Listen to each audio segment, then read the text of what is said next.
Amen. Alléluia. Jésus est vivant. Amen. Il est bon.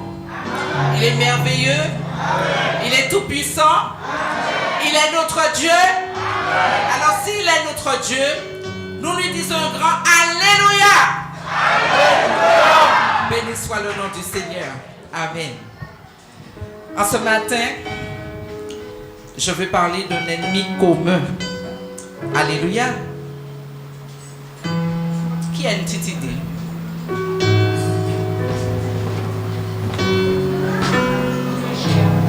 Amen. Notre chair. Alléluia. Notre chair nous fait défaut, n'est-ce pas?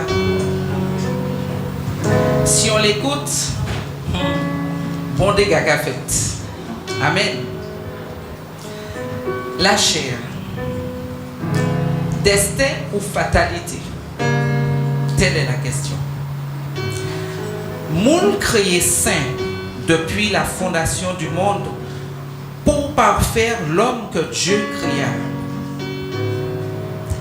La chair reçut un ordre divin.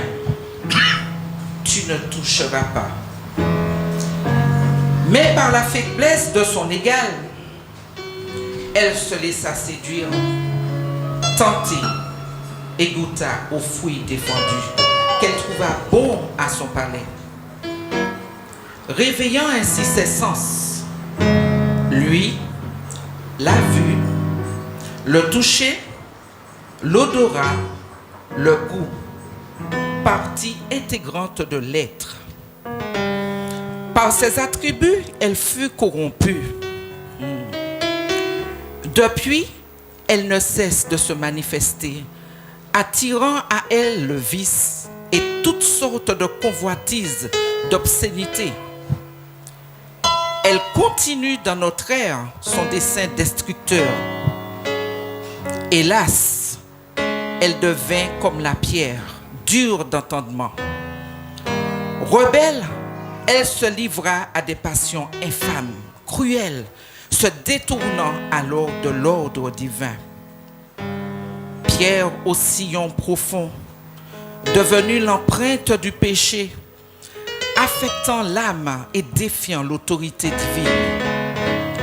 Sans pitié, elle ne se dompte que par l'intervention du Maître divin, Dieu.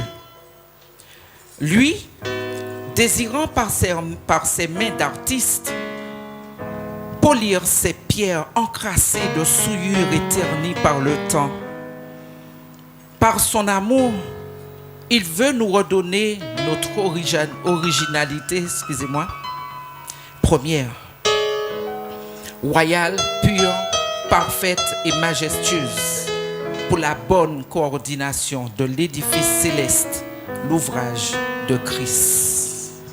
Alléluia. Béni soit l'Éternel. Merci Seigneur.